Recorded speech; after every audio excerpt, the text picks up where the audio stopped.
Hello, hello, hello, hello. It's good morning, good afternoon, good evening, depending on where you're joining me from.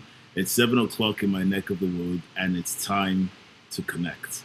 All right, so it's the 14th day of June, and I'm absolutely excited to be here. How did last week go?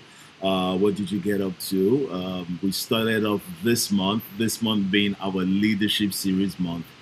And I had an amazing time last Sunday. But before I get into that, a big shout out to those on Facebook.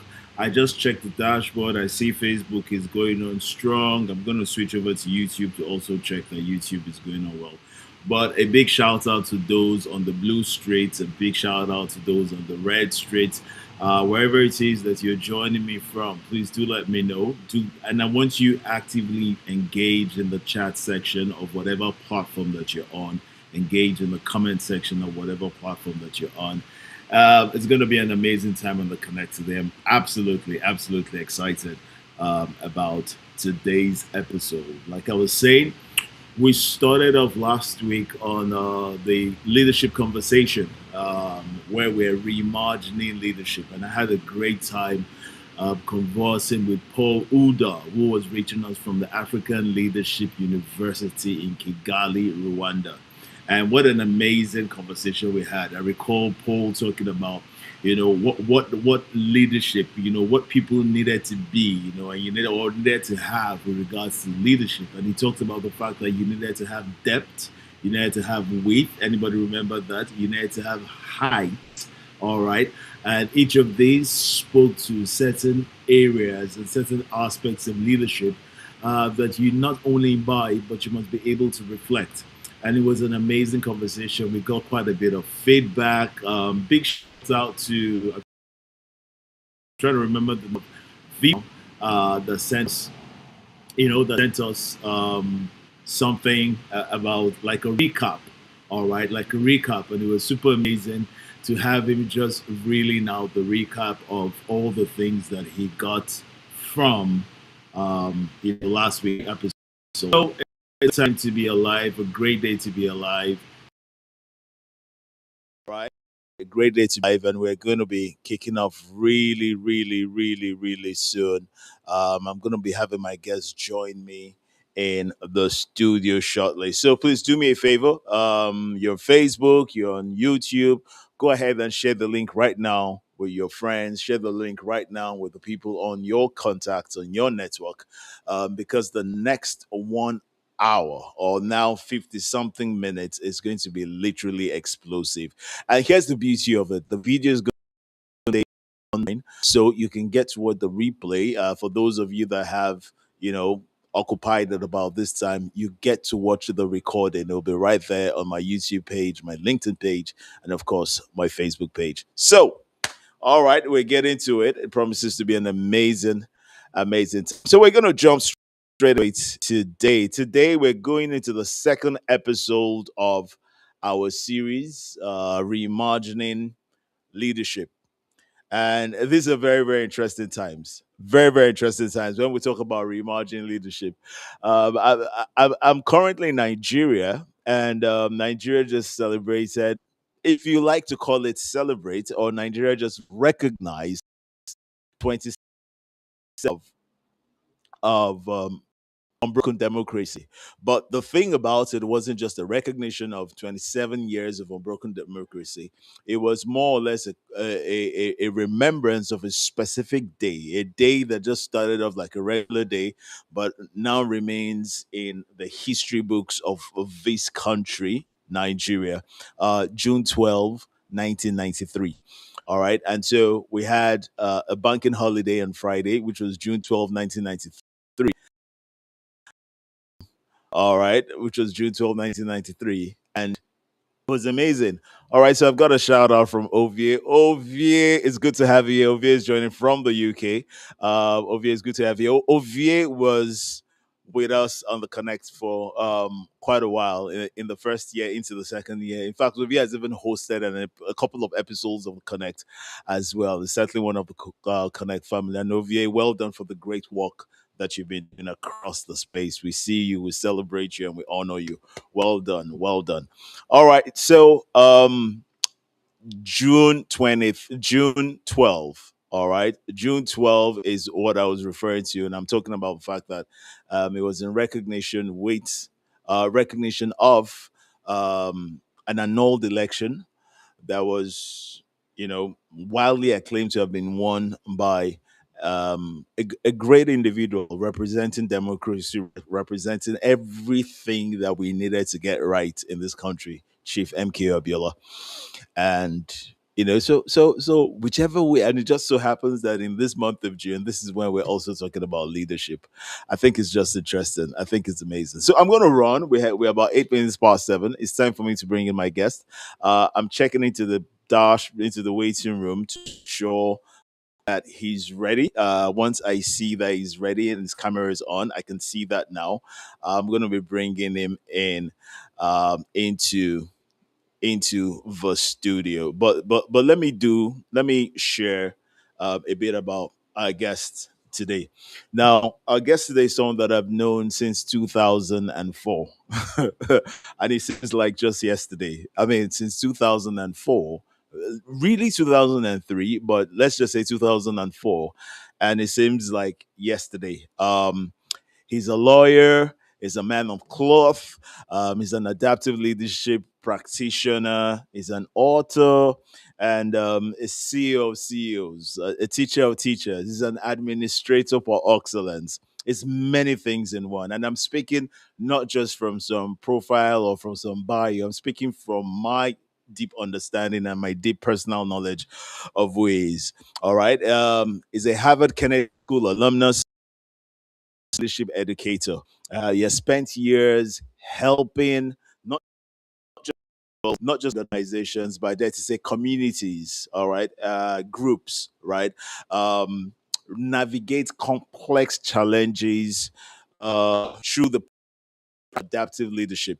His work is centered on developing people and systems who can lead change. Listen to this: people who can lead change. Number one. Number two, who can create progress. All areas of conversation, and who can society. Ladies and gentlemen, with your virtual hands on YouTube, Facebook, and LinkedIn, please put your virtual hands together as I bring into the studio for the first time. Is his first time to the Connect. Uh, it's certainly a man that has many, many, many attributes to him. Edbert Abebe. Thank you so much, AU. Thank you for having me. Glad to be here on the Connect. Good one. I'm not sure you're as glad as Oh, I am wow. absolutely delighted. It's been a long time coming. I have Yeah, an old my pleasure. notebook, and if you look into that notebook, as far back as about 3, 4 years ago, your name was on the list of those that will be here one day. So it's a long I time see. coming for me, and I'm absolutely delighted.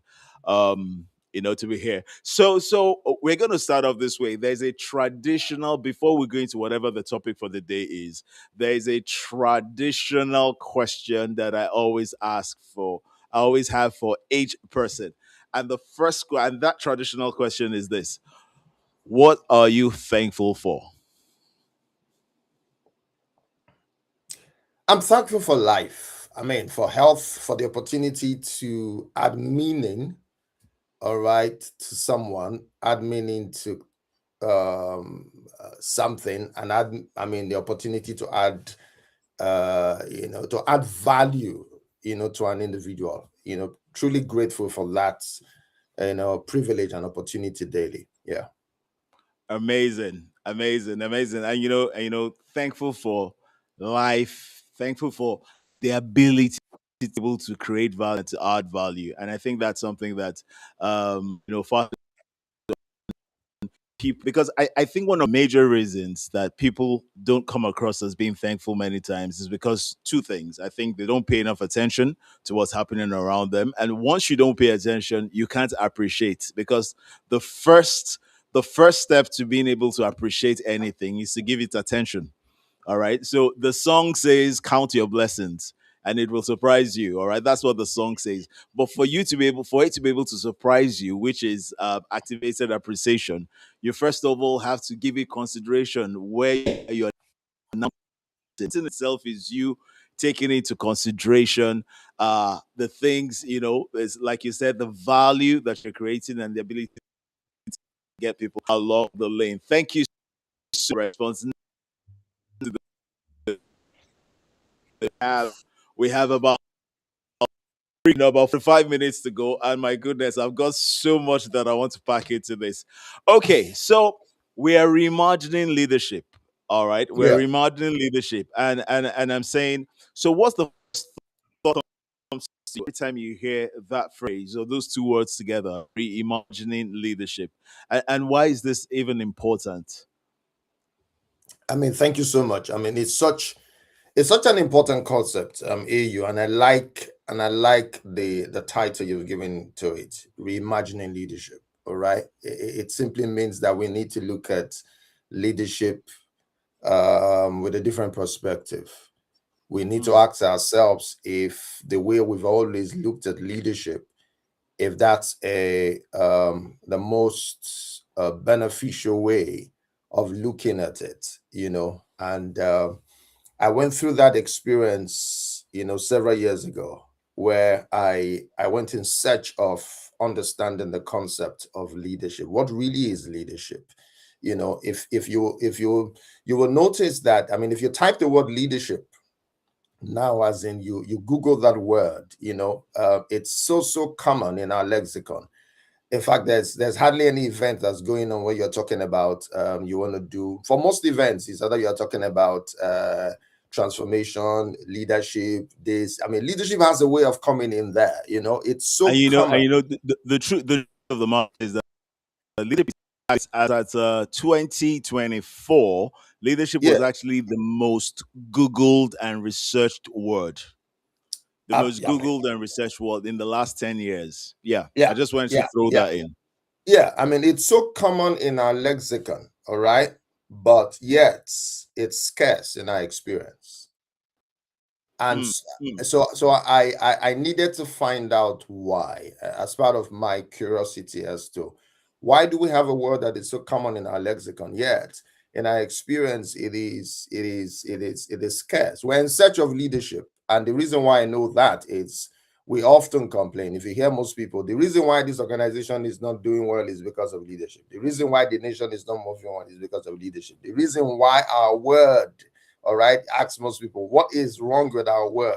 Leadership will come in there. So we're in search of leadership, all right? mm. So in that sense, it lets us know that we need to define, all right, we need to describe, we need to find out really what is leadership and understand it within that context. So you are very much, it's an appropriate, nomenclature and title to say we are reimagining leadership, all right, and which I've tried to cover in some of my podcast episodes to talk about my perspectives of leadership. All right, yeah, and even with that, in my sessions, whenever I mean, there were training sessions when I mentioned the word leadership, and I asked people what is leadership, I still find out.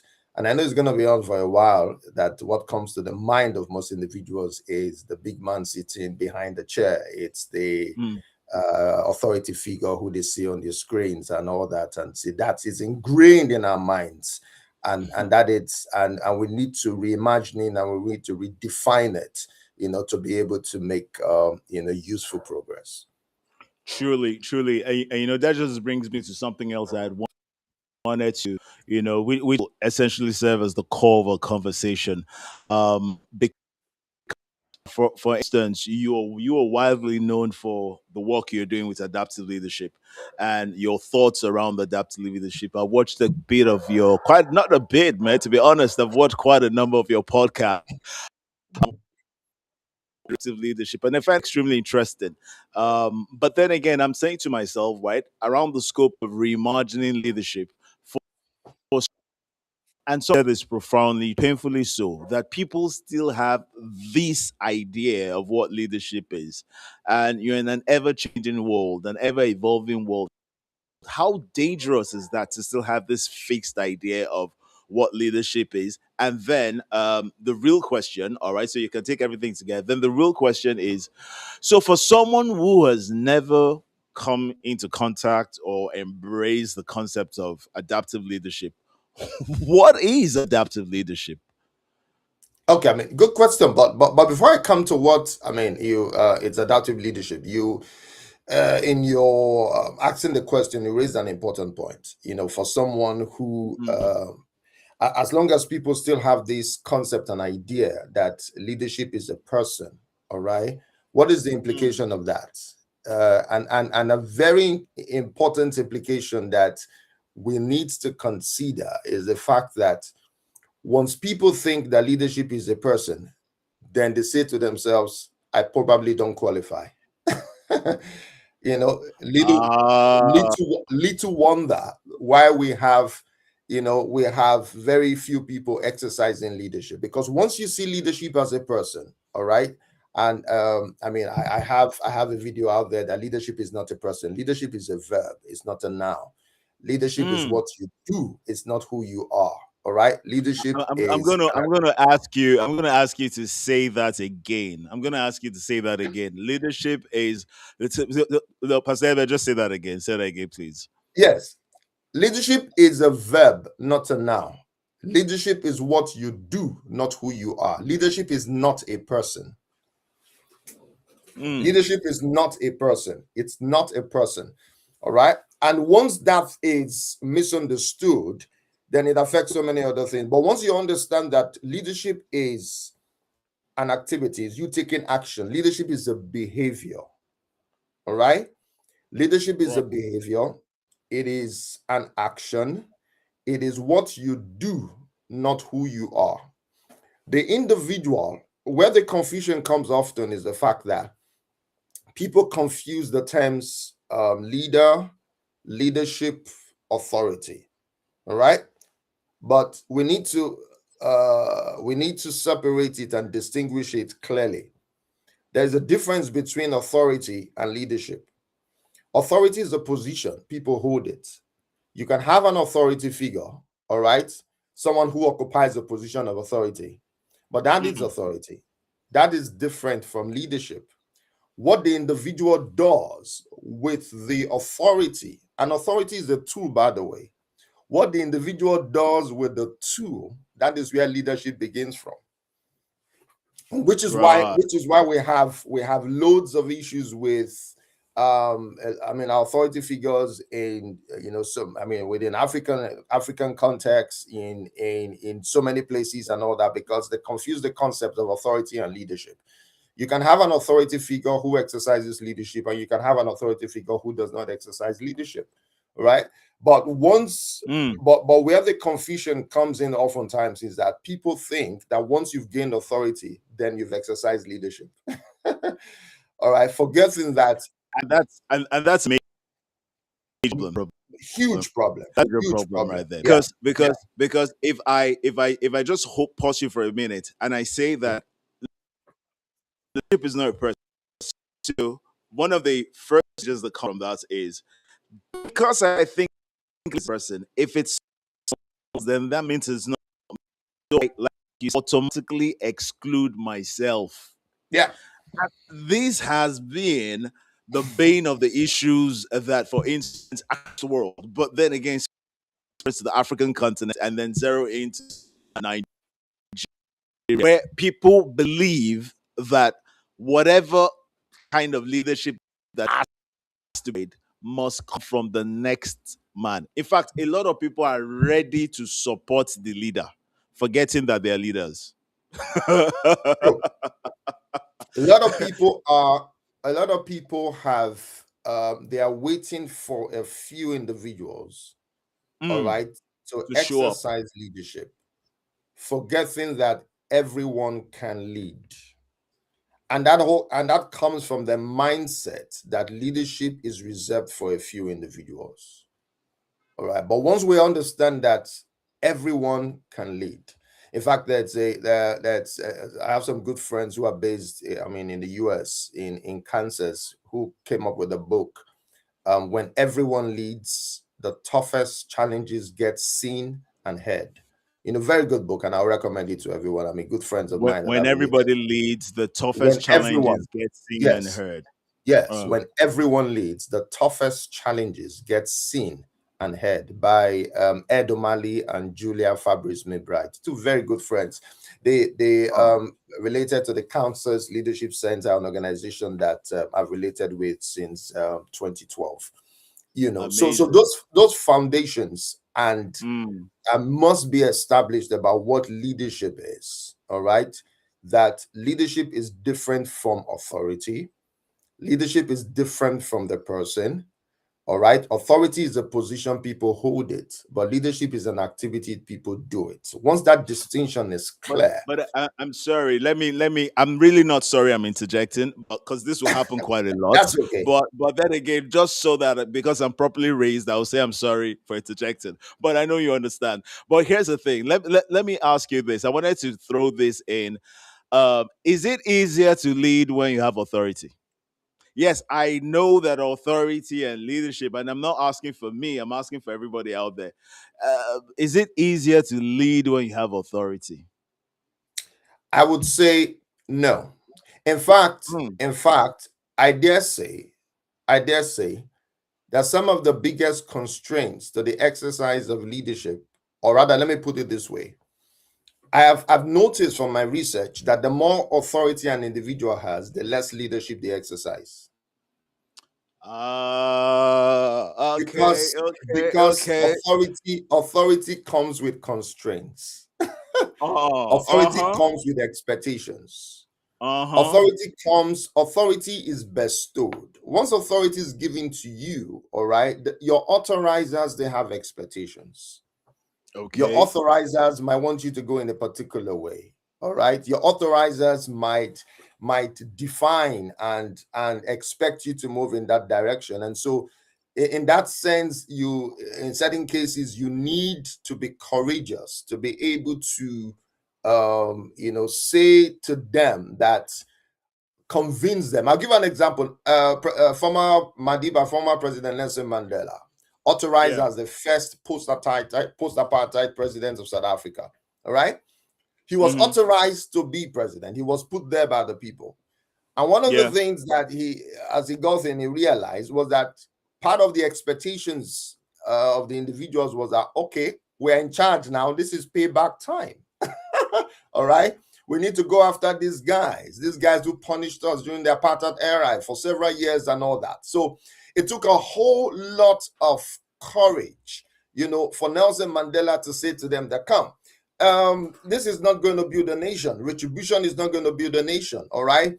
We need reconciliation. We need unity. All right. In fact, I mean, for my research, one of the things why he's still being celebrated even in dirt is the fact that he was able to exercise so much leadership to keep the nation together that he didn't go up in flames. You know, Mm. I mean, at some point in talking about economic recovery and reconstruction, and he said to young Black South Africans, "Say, come, you guys go learn skills, go get a job." They were like, "What are you talking about?" Is that why we So, voted you? We voted you in. I mean, come. I mean, give us stuff. People wanted to. so he had president said leadership to galvanize the people, right? Absolutely, yeah. So short answer is, having authority is not necessarily a plus. So you can exercise leadership with or without authority. All right. In some cases, yeah, you can. I mean, it's a plus, but it's not. It's not a silver bullet. It's not a silver Okay. bullet. Yeah. And I'm glad that you talked about that. This conversation is about to go to a whole new level. Let's talk about Africa. Because I believe that the question of leadership, yes, there's that has ubiquity to it. It's ubiquitous. There's leadership all over the world, but there's a special grace and understanding. I believe that the authors of leadership books for distinctly and separately different from anybody else in the world because of the unique nature of Africa. all people, except for, of course, our brothers from the Arabs and then those from South Africa. Let's talk about leadership in Africa. And I'm saying to myself that if we're looking at Africa's leadership landscape, for instance, all the nations, what adaptive challenges do you see that require our urgent attention? And if there are a number of them, please do state them. And what adaptive challenges do you see that require our urgent attention? What kind of leadership will be needed to address them? Okay. Okay. I mean, you've asked a very important question. And this brings me to the concept of adaptive leadership. And when we talk about adaptive leadership, what are we referring to? All right, we're talking about an approach to problem solving that sees problems, not just as what can be dealt with through authority. We say within the context of adaptive leadership that there are technical problems and there are adaptive problems. All right. A technical problem, for example, is that which expertise, authority can be dealt with. All right. But adaptive challenges are changes that need to be made, or progress that need to be made. All right. With the individuals changing in terms of values, culture, beliefs, priorities, preferences. In fact, with adaptive challenges, the individual with the challenge must be willing to change to make progress with the challenge. So I give you I give you an example. All right, let me use a medical example, and I'll come down to a current issue that we are facing right now with insecurity, specifically with Nigeria. But let me use the medical example first off. Somebody goes into the hospital and he needs to have a heart bypass operation. An expert comes in, who is an authority figure, the doctor, the surgeon comes in and then does it. All right. That's a technical fix. That is a fix carried out by an expert. All right. Using his authority as a medical doctor, as a surgeon. So he does his path. However, before that patient will leave the hospital, the doctor will have a sit down with him to say to him, guy, if you're going to live longer than the next 2 years, there are adaptive behavioral changes that you must make. Some of these relating to your diet, relating to your exercise, relating to your life. These are lifestyle changes. And the doctor will say to him, for this one, I can't do it for you.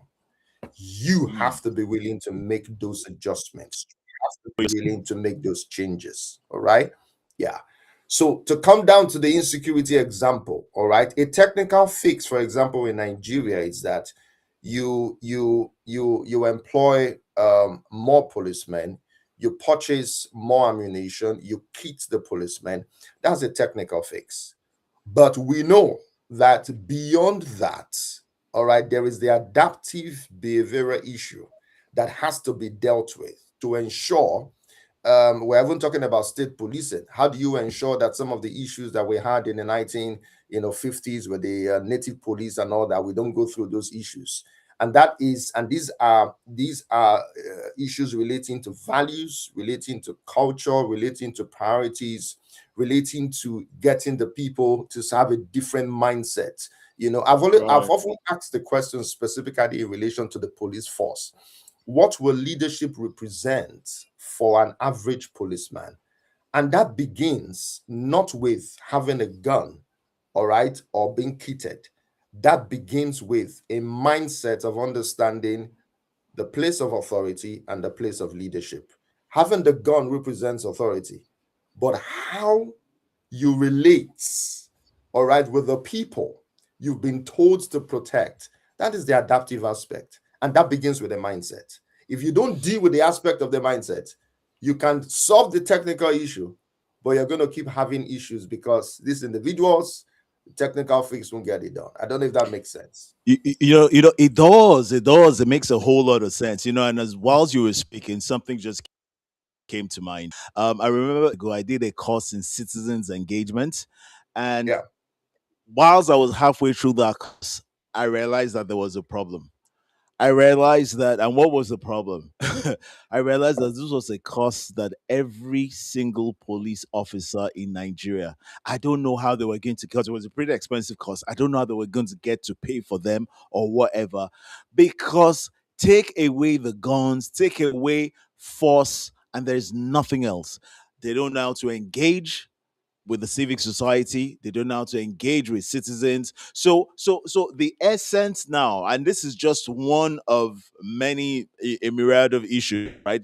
Because this, that's why I'm jumping on. So the adaptive leadership will key things that determine how, even how the technical issues are resolved.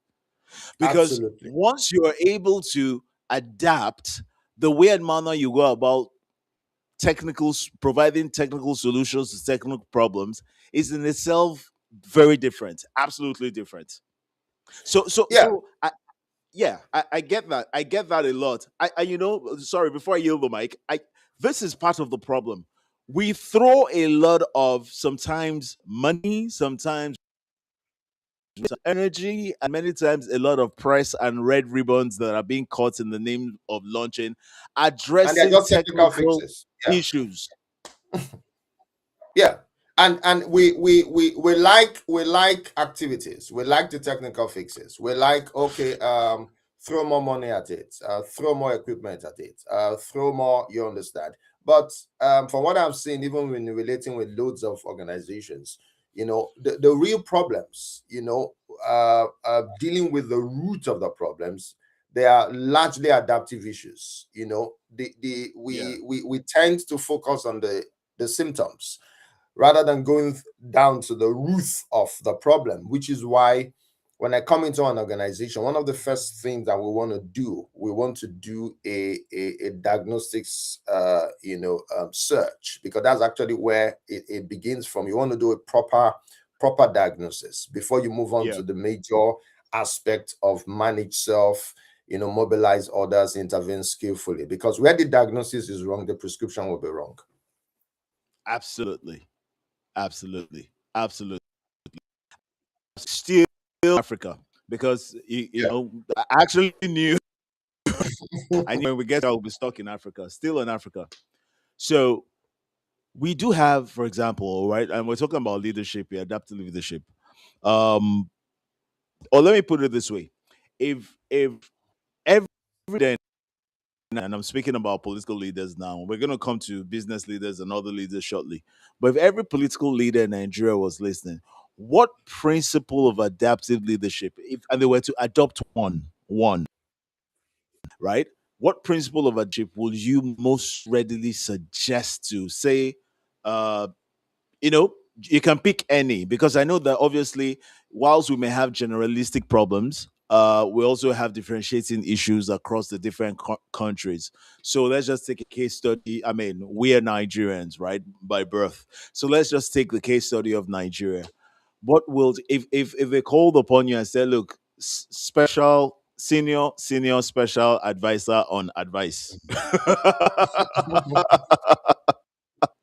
what will be that one thing that will be the starting point? Yeah. The starting point will be, authority figures must learn to carry out effective diagnosis. In other words, what's going on here? All right. What's happening? Even with the insecurity issue we're having in Nigeria right now, we need to ask the proper and effective questions. Okay, Mm, because that's where you start from to understand, because and we're talking about Africa now, so that's the context, and the context matters. And just as in so many other yeah. places where you are dealing with religion, you are dealing with culture, you are dealing Mm, with different sections, ethnic groups, and all that. And so in multi-religious, multicultural societies, all right, where you have different I mean, well, I look at a lot of books and all that. There's this book by Dean Williams, Leadership for a Fractured World. It's a book I'll recommend any day.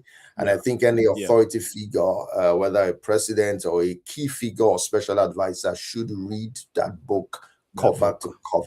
Dean Williams, Leadership for a Fractured World.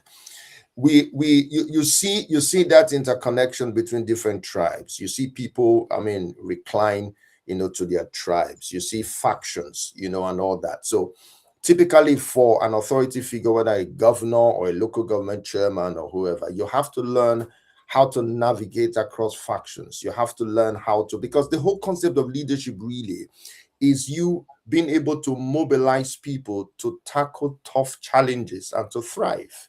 All right. You have to be able to mobilize them, because you can't, we're in a democracy. You can't force them. You can't force them. And I think, I see a classic case of work avoidance, because loads of the authority figures we have, because they are really not ready to do the work of leadership. There is a work of leadership, and the work of leadership requires you mobilizing people. It requires you understanding, other perspectives. When I see within the African space, some people are happy with, let us crush the opposition, let us kill the opposition, let us. I'm like, these guys are not ready for the work of leadership, because the opposition is there for a reason. In fact, there was a concept of leadership that I embrace, which is you bring the opposition close, because you understand that they represent a perspective which your allies and your partners cannot offer. They are blind. You have blind spots. So they bring new perspectives. All right. It doesn't mean that you agree with them. It doesn't mean that you accept it, but it surfaces new perspectives. So you want to bring them close, because they represent factions that you are not in touch with. All right. So you hear them. So that's the whole essence. And that's part of the work of leadership. So really, the starting point is, I would say, carrying out effective diagnosis. Then you move to the other major competencies of learning to manage self. That's your triggers, how do you manage self? And that's a whole lot, it's like a disease in Africa. Once people, once they gain authority, for them, that is the end. Forgetting that authority is a tool and a means to an end. For example, we are using, I'm right now in my little study. I have some tools here. I'm using my laptop. I'm using and all that.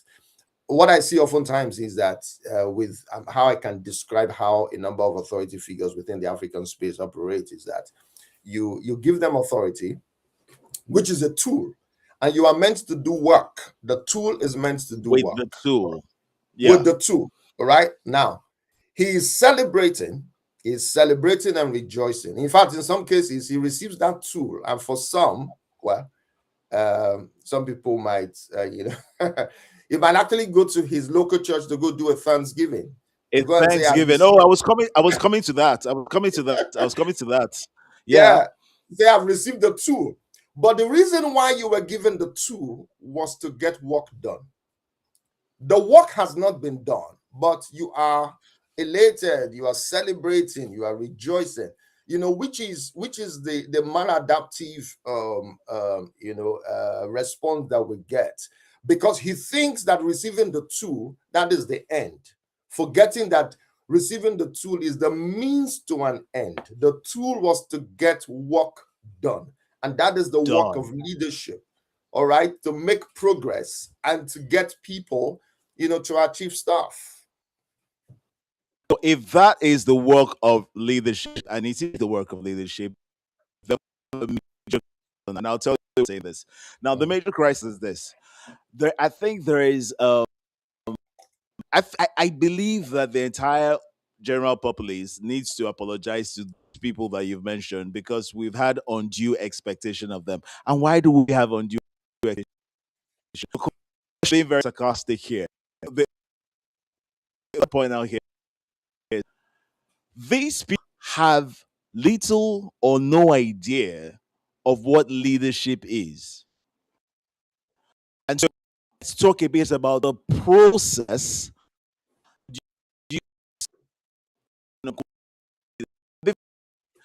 Something last Sunday, and I think we have been too gracious as a people, simply just giving nice labels to just about anybody. I think we're also part of the problem, and I'll tell you why I'm saying this, because I mean somebody is in going forward. I'm making personal comment. Don't refer to anyone as a leader until you lead. You occupy the office of, yes, that's undisputable. You are YZ DG of, yes, I'm not contesting that, but I will of a leader to anyone who doesn't understand the rudiments of leading, who hasn't first accepted responsibility, who hasn't believed that they have what it takes to lead, show any level of commitment, and who hasn't delivered anything. ABCD. But let's have a little conversation about success that it produces these quote and unquote leaders, and why we have an expectation of people who themselves don't even have or what leadership is. Let's talk about that for a while. Yeah, I mean, important point that you've made, and to quickly make a point regarding the concept of ascribing to people whether a leader or not, and all that. I seldom use the word leader, right? Because in fact, some of the scholars that I subscribe to, we will say categorically that delete that word. All right. I would rather refer, but I understand, but I still get to use it because, again, also in talking to my audience, I want to be able to meet them where they are so that we can work together. All right. True. I would rather refer to individuals that people call leaders. I would rather refer to them as authority figures. Okay. So, for example, all right, we have to look at the process of electing authority figures, the process of authorizing certain, because that's what we're doing. All right. In fact, if you look at the Nigerian Constitution, for example, all right, you will see it. I think it's in at section 2 there about it talks about the whole concept of authority and leadership. It says that authority, sovereignty is how does it put it now? It talks about authority and sovereignty is given by the people of the country and all that, and they decide who to authorize. You understand? So right, that's the whole concept of democracy, where the power is with the people, all right, and they decide who do will authorize. A simple definition of authority is A authorizes B, or A, all right, empowers or bestows on B power in exchange for service. And that's what happens. Every single individual, all right, you are authorized to carry out an activity. You are given power in exchange for service. So right from Mr. President down to the governors and all that, for those who are in elected positions, even those who are appointed. So it's important, to come to your question, it's important to look at the process through which we authorize individuals. Unfortunately, it's not as transparent as most of us would desire. We'd love to have it, which is a major issue, which is why I'm one of those who I believe that once we get that sorted, where we have a transparent process through which authority is bestowed, then we will begin to make some good progress. And of course, time will fail us to begin to talk about the whole drama of transmission and stuff. And all that. Perfect. The matter is that I'm not, for the purpose of this conversation, going in the direction of that process, as it were. I am really focusing on the preparation, the process of preparation. That to the point a people willing to swap authority for service, that you are ably qualified and have the capacity to deliver that service. So you understand what I mean? I do. And to that, I would say that which is why once we have to decentralize, and we have to democratize the concept of leadership, where we understand that everyone can lead. So we start the practice of leadership not just when people are given positions. All right, and this brings me to something I talked about some time ago, and I've heard that word. I had to respond to it because it always gives me, the itch as per when I hear our youths, leaders of tomorrow. I said, what are we talking about? I said that doesn't make sense. That's a bankrupt concept. It doesn't make sense now, because all we are simply saying is that, okay, these are our youths. In future, we are going to bestow them with authority. All right. No, that's not. I mean, that's not a useful way of looking at it. We should be talking about our youths learning the practice of leadership, and that should begin with the family. That should begin with our faith institutions. That should begin with the civic organizations, wherever they are. And once we promote the concepts, which is why I'm very keen on youth leadership, and it's something that in the next couple of weeks I'm going to be doing in faith organizations and different organizations. Once we understand that everyone can lead, okay. And I prefer to use that whole in terms of the context and the framing. Everyone can lead. Not necessarily everyone can become a leader. No, we are focused on leadership. We are focused on the term leadership, not authority. Everyone not authority.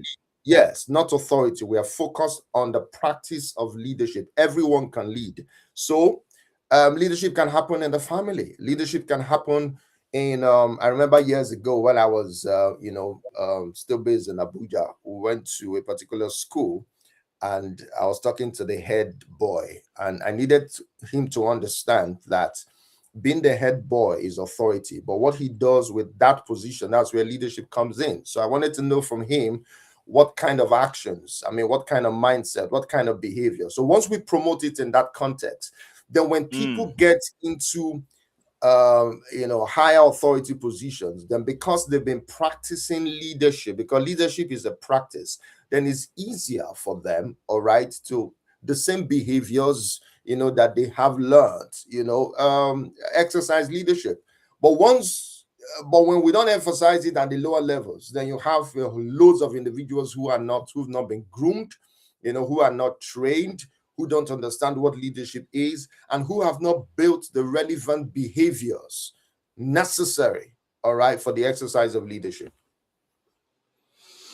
And I agree with you, but my worry now, and I'm just scratching my head and I'm saying to myself, how do we standardize this?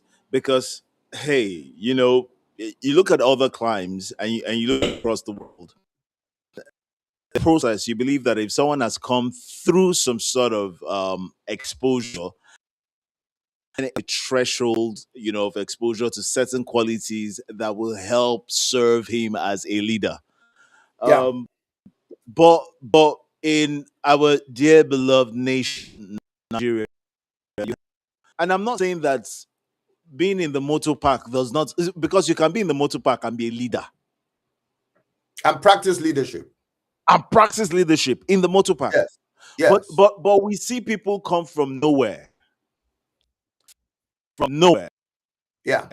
have no trust in any way of being able to galvanize a people to achieve a thing beyond them, have not been able to bring people to connect with the hearts, the head, and the hands of people, so that when you connect with their heart, they will give their hands. You have not seen people that have been able to do these things over time, and then all of a sudden they have authority. So now here's my pain. We now start complaining how people are abusing their offices. What were we expecting? Yeah. Now you see what I mean by we should apologize to them, because why should we expect anything from them? Absolutely. Absolutely. Why in the world should we be expecting anything from them? Absolutely. Which is why in other climes, yes, which is which is why in other climes, there's always the background check. You want to see, okay, what has he done? Okay. In the organizations where he's been, they are concerned. They are not concerned. They are more concerned with the exercise of leadership than just having authority. Our challenge is that we are too concerned with just authority, which is why the whole planning, the whole scheming and all that. I mean, looking at the different political parties having their primaries and stuff and all that and stuff. All that is to gain authority. Okay. We spend too little on governance, on the practice of leadership and the effect of that. What are the consequences of someone had authority for 3 years and did not deliver? All right. Is there any effect or consequence of that in another 5 years, in another 2 years? And once individuals see that there is no consequence for that, then the price is just gaining authority. All right. Unfortunately.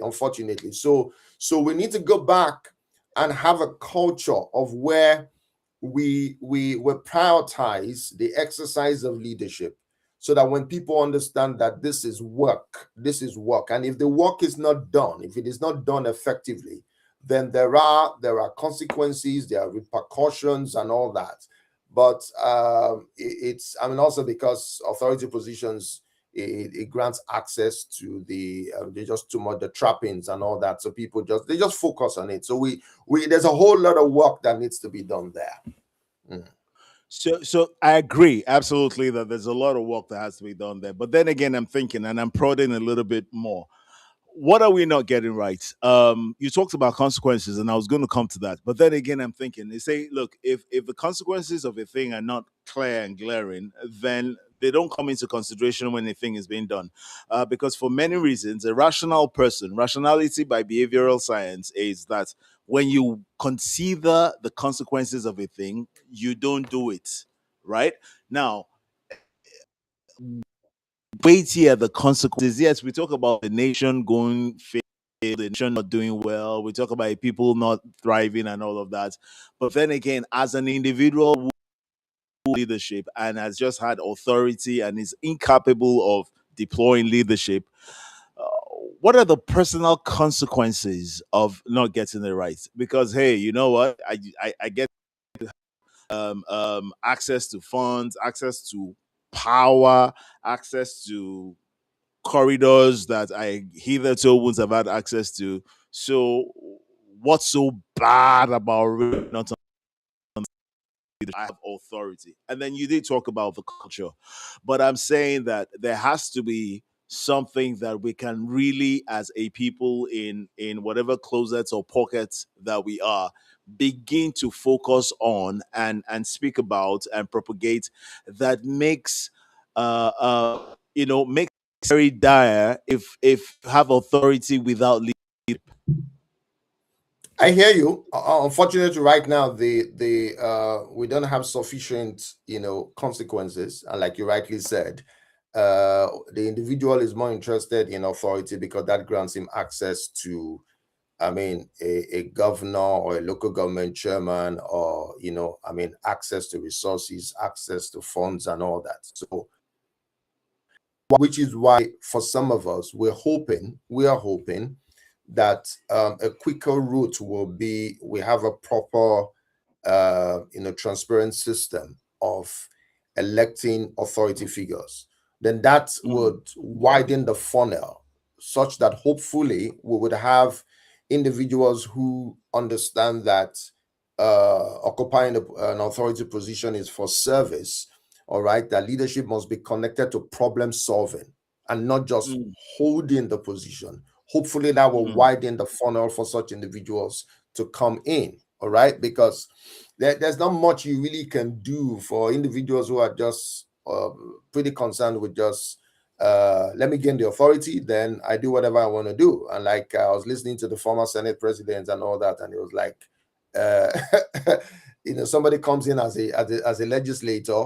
All right, he doesn't even go to his constituency for 3 years, but he goes there and distributes money, and he's still the same person who is authorized to come back. Because, all right, poverty and religion has been weaponized and all that, and which is where there's a lot of work that needs to be done with the citizenry, where they need to understand that they have a role and a part to play. Everyone can lead, and if you keep pointing fingers and saying, "Oh, our leader," and you don't understand. For example, I don't believe that the concept of lead. I mean, the leader and the follower. It's not. It's rather bankrupt, really. Leadership produces leadership, not followers. Leaders. Exactly. It's a very so I think that a lot has been sold over the years. A lot of concepts, a lot of ideologies that have been getting over the years that are simply watery, very shallow, and have absolutely no depth. Because the truth of the matter is that in a situation where people are subdued, then a leader follows lives.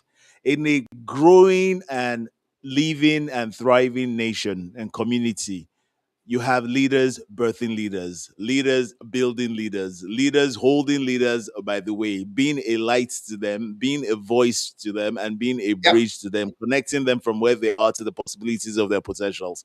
And Yep. this is what, just trying to what the problem is, because have the people that have a wrong notion and understanding of what leadership is. I was saying on a TV interview that people don't even know what true democracy should be like, know whether they're getting a good deal or a bad deal.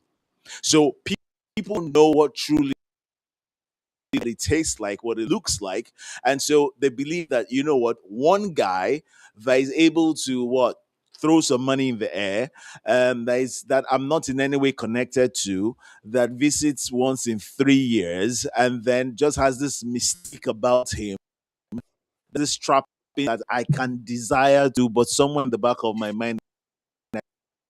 And so Yeah. I have conditioned myself, and in psychology it's called conditioning. I have conditioned myself to simply see there that I cannot reach, but his decisions affect me. And in many ways, if you ask me, that's how they also see God. Yeah. Yeah. Absolutely. so so Yeah. so so how do you want them, how do you want those kind of people to be able to say, Mr. MP, please have a seat, take a seat, you're not representing us properly? Do they want representation? No. No, They they don't don't. get it. They don't understand it, and it's a which is where the whole concept of adaptive leadership, I mean, comes in, where there has to be a reorientation of minds, where there has to be a value reorientation, there has to be civic engagement, civic leadership. All right, which Mm, is why I the whole concept of I teach leadership, and I believe leadership can be taught. We need to teach leadership. We need to let people understand their role, that everyone can lead, and there is a mm, political space. And part of the optimism for me is the fact that the more we teach people, and it's not just even those in the everyone can lead. So in the home, in your place of work, and all that, if whatever you're space practicing you are. leadership, then when the opportunity comes for you to occupy a position of authority, then you most likely will do better. So we are not just pointing fingers at the authority figures and all that. Everybody get involved in the practice of leadership. Where you are now, all right, engage in practicing leadership. Leadership is a behavior. Ask yourself, what kind of behaviors will be relevant, all right, to make progress on the challenges that you're facing, whether as a father, as a mother, or as a clergy, or as an imam, or as a manager, and everyone can exercise leadership. Yeah. Absolutely. I think that's important. I just took a sneak peek at my wristwear and I discovered that we are at the top of the hour. I really have no idea. I have no idea how we got there. I still thought we had like a Oh, quarter of an hour left. I really am shocked to see that it's time for us to go. But I'm just gonna yeah. throw in a question, and it's a personal one. So what one thing for you in your leadership journey, your journey of first of all embracing leadership, and I've known you, like I said, since 2003. When exactly was there a shift? Was it something that grew on you? Was it something that happened? Was there an encounter? What's this hunger, this quest to understand it, to take it beyond just leadership as you were told, to owning it as you know it? Two things: one, as you were told; two, to owning it as you know it. Where did that journey start from? And that will be my final question to you tonight. Okay. I mean, like I said, I got curious, really, really curious, to the extent of I was willing to spend hard-earned money. All right. And so in May 2012, I I went in search. I attended the Harvard Kennedy School of Government leadership program on the art and practice of leadership development. I still Mm, remember I came across um, the invitation or something. I was Googling and I saw it and I said, "Oh, this is." And I looked at the breakdown, the practice of leadership and all that. I said, "I'm going to attend." Then in 2012, it was, when I say it cost me over the entire trip over $10,000, but I do not regret it. When I went there, mm, I had contact with Professor Heifetz, Ronald Heifetz, still very much in touch with him. He's the director of the School of Public Leadership, and author of so many books and all that. And I got back and I said to myself, this is it. This is it. This is the missing link. And since then, I haven't turned back. And I'm on a mm. mission, to keep teaching leadership, because everywhere I go, I see people confuse leadership with authority. So to teach leadership and let people know that everyone can lead, everyone can exercise leadership, and that leadership is a practice, and you don't need to have authority to exercise it, to practice it. And it's something you can do every day. Amazing, amazing, amazing. And if Tripper said, when I look through the comment section of those that are here right on live, and I also go to look at those that are joining, have hosted on the platforms, I can see that everybody is referring to that difference between authority and leadership. Authority and leadership. And, going with the allegory and the analogy that you gave, the example also that you gave with reference to the schoolboy, as COVA made mention, and just referring to authority and leadership because it is so profound. If we're able to have that distinction in the hearts and in the heads of everyone round about us, then I think half of the work has been done already. So that people will begin to see that let's only give authority to those who. Absolutely. Absolutely. I, Absolutely. Because, I'm yeah, the because authority is given in exchange for service. So for if the service. individual is not willing to serve, all right, then he should not be authorized. Let's put it this way: authority is given. All right, authority is given in exchange for service. The Yes. channel by which service is delivered, the enabler for service to be delivered, is leadership. So if Yeah. you do not possess the competence, one, the capacity, two, to be able to deliver leadership, you will be unable to serve. Yeah. If you're unable to serve, or we believe that you're unable to serve, then authority should be refrained from you. And once people begin to have that understanding by way of very veracious civic education, by the way of the many reach out advocacies and all of that, and everybody coming together, civic societies and all manners of people, just education. Now, so that we don't think that this is just political, we're looking at authority and leadership, even in the business space. Even the Absolutely. somebody is the head doesn't mean he's the one providing leadership in that branch. And I hope everybody can hear me. Just because because somebody is the director of this does not mean he's the one providing leadership there. That's why, for the sake of the entity and the space that you're in, and also for the sake of your own growth, you can't afford to outsource leadership to someone else. Yeah. Yeah. Because you are the authority figure, or like we typically would say, because you are the leader, does not mean that you have all the answers. Mm, mm, And you find mm. often that it affects in the political space, also in business, where a manager thinks that all the answers must come from him or her. So when you have a great idea from a seemingly for lack of a better word, a junior or the least person in the room, all right, the authority figure does not understand that your main task, part of the work of leadership, is how do you mobilize the team to get the best out of them? How do you mobilize them to tackle tough challenges, all right, to get things done?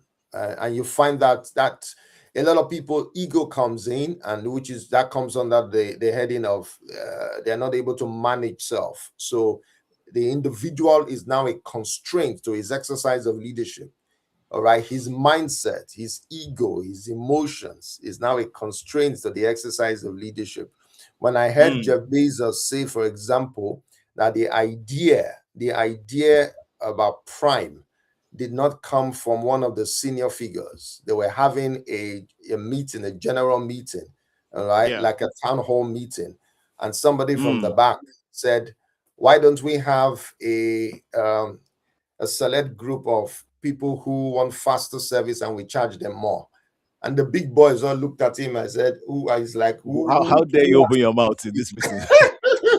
I say, where is how I'm coming from? you know.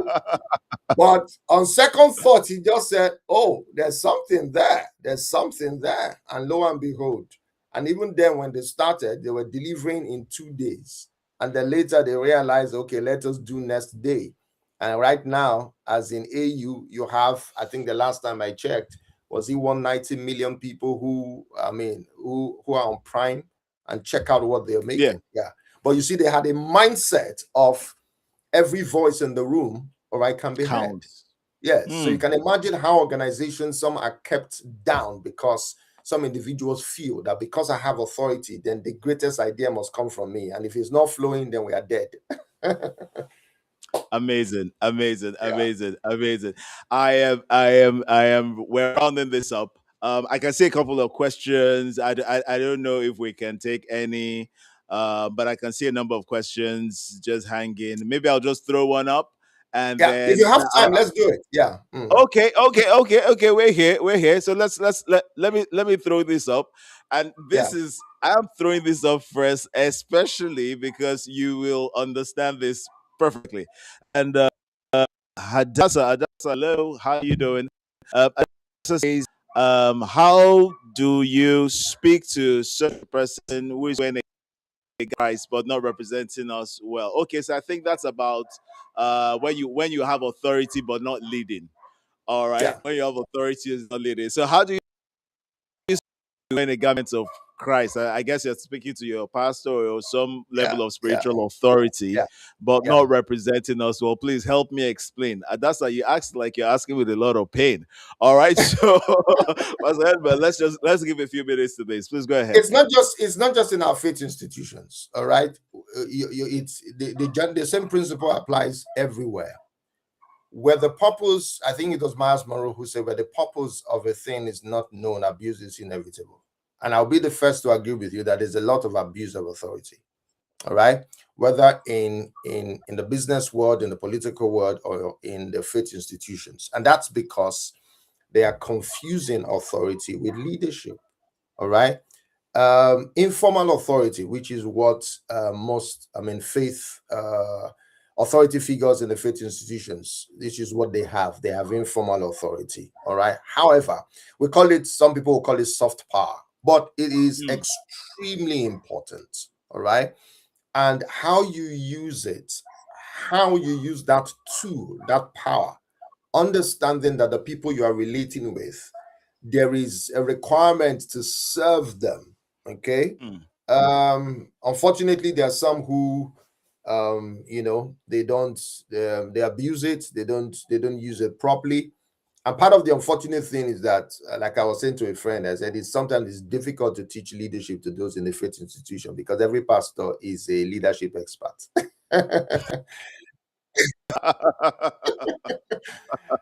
All right. It's unfortunately, which is why I started at the beginning by saying that it's the leadership. It's so common in our lexicon, but scarce in our Yeah. experience. They need to learn. Yeah. They need to learn leadership. All right. One of the things I'm working on, which I'm going to put out there soon, is what are leadership behaviors? What are the necessary suggested leadership behaviors for a lead pastor? Okay.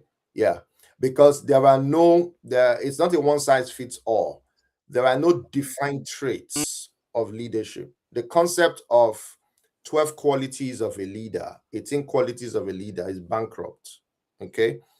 It's limiting in our exercise of leadership. Rather, you want to look at, for a pastor, for a policeman, for Yeah. a political figure, for a father, okay, what kind of leadership behaviors will be necessary for that individual to exercise effective leadership? And the practice of leadership, necessitates that you would you would encounter some situations where, and I think COVID taught us about that, where the behaviors and the capacities are not there. So you are willing to learn and to develop those behaviors and capacities so that you can deal with those issues. But once we say, oh, you've given him authority, so now he's the leader. In fact, part of the challenge is that once people gain authorities, all right, whether in faith or not, that they shut down. They are not willing to learn. All Mm. right, they're not Yeah. willing to learn, forgetting that one of the necessary behaviors to develop to ensure that your practice of leadership is effective is that you have to learn to listen. You have to be curious. Curiosity is important. You have to be willing to learn. You have to Mm. be willing to. I even see it sometimes. I'm like, particularly, some of us in the faith space, we make that mistake. You come into some circles, which is not your usual circle, all right, for those who do not usually, and all that. And there's that temptation to, you want to talk more, you want to, you want to, and all that. I'm like, but the wise thing to do would have been to just listen. All right, just listen. All right, feel the room, hear other perspectives, and then it's a process to learn and all that. So my dear, to the dear sister, yeah, abuse of authority is everywhere. So, which is It why I teach is. leadership, which is why I talk about leadership. Yeah. It is. It is. It is. I am going to, so to everybody who's thrown up questions, truth of the matter is that we're 50 minutes past 8 o'clock. That's way over time. We will respond to questions in that section. But then again, I'm also very mindful of time. Somebody asked a question about whether they can get the recording. The video is going to be here, whatever platform. I don't know what platform you're joining from, YouTube, LinkedIn, or Facebook, but the video is going to be there. It's going to be there for YouTube. It's going to be there for a while. For Facebook, I know it's there for a period, and then we download it and we host it on the website. But for YouTube, it's going to be there, so you can always go back to the channel, and watch and listen and listen and watch. There's so much has been said today, and trust me, I was just saying to him, I was conversing this afternoon, that 1 hour firstly work, because of all the things that Absolutely. we have to, all the things Mm. that we have to discuss. All right, so I'm just going to let me look through. I can see some more comments coming in. Yes, I have dealt with the issue of the replay. All right, I've dealt with the issue of the replay. Okay, let me read this comment from Ruby. Ruby the prof. Ruben the Prof says we have to understand that pastors are first humans. The expectation for them to be perfect is a dead on arrival approach. That doesn't mean they're not meant to be upright, but for our faith and raise our gaze and focus should be on God. And then it goes further on. Okay, but point taken, point taken. But the thing here, Ruby, the thing here for me is that yeah, we understand that men are human, but then again, certain requirements that people should ascribe to. So nobody has it 100, but the thing is, be heading in the right direction. And you will generally head in the right direction when you accept that there's work to be done, when you are willing to learn and unlearn, when you don't think that all that you know is sufficient to get you. Because listen, every level that you're in, listen to this, guys. Every level that you're in requires a version of you that you have never seen before. How are you going to let that version deliver if you're not willing to unlearn and really think about these things? I say it all the time that the answer and the solutions is in how much we give to it, how much thought we give to it, even to the point where you realize that this is beyond me and this requires a divine intervention. It still requires that level of thinking on your part for you to come to that. So when you think about certain things, you understand that for the sake of a thing, this is why I should, and this is how many things that we deal with in leadership are sorted out. When you understand that, okay, so I ask people all the time, what's of priority to you, what's the most important thing to you? So you're in the office, you have an office as a branch manager, as an MD, CEO, as a regional director, whatever it is. What's the most important assignment that you have here? How can you bring, once you have that clarity, how can you now bring everything that you have into alignment with that clarity that you have? And in that journey, the verb of doing all of that is leadership. So you don't wake up and say, I want to be a leader. No, you be a leader. It's you understand? It's not a title, it's a doing. It's a then you be.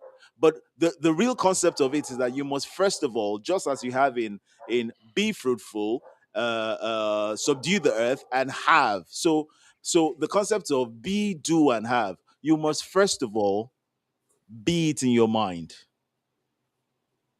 And I say this to people all the time. The whole concept of leadership requires a mental shift first. It requires a mental paradigmic shift first. You must first be it, then you do it, then you have it. And so these principles are in the books that we don't read often, the Bible. So we need to read more of that. Yes, sir. You need to read more of that. It's all there. So that leadership is not just up and be a leader. No, the understanding of what your purpose assignment is, and you simply seeking the best way to get it done, with taking others into consideration. My father always said to me that if you want to live a peaceful life, if you want to get through life, just have consideration for others. You have, but you find out that you will naturally be kind. You find out that you naturally giving. You Yep, find out that you naturally will not be selfish. You find out that just because you had consideration for others. absolutely. Every time I'm speaking to business entities, and we do that quite a lot, I tell them the primary reason why you will succeed in business is one thing, and everybody sits up and listens to me from top to bottom. And I said, your first responsibility here is to deliver an experience that guarantees stakeholder satisfaction. And when Yeah, you think about who a stakeholder is, somebody that can affect or is affected by what you do. And if you are to create a balance that delivers stakeholder satisfaction, then you will find out that customer centricity won't be a problem. You'll find out that the quality of what you are giving out, you will pay attention to it. You'll find out that you will naturally keep records so that you can seek ways to measure, review, and improve. So all the things that you seem struggling at all come from the place of that point of clarity, even understanding what exactly am I supposed to be doing here. If every president, every governor, if every legislator, every MDCO, if every human being upon the face of the earth asks themselves this one question: what exactly am I supposed to be doing here? And you look for this way to get it done, these conversations will reduce by half. Yeah. Yeah, By half. absolutely. And that would be the By half. definition of leadership. And that is you are And mobilizing that, individuals, exactly. And mobilizing that individuals will be the to definition of leadership. tackle tough challenges, because leadership Exactly. is work. And the measurement Exactly. of leadership must not be authority, must not be personal characteristics. It's not even charisma. It's not he's inspirational. Nope. You know, it must be work done, progress Work on done. challenging situations. Are we making progress on the challenges that we face? And that must be the measure of leadership.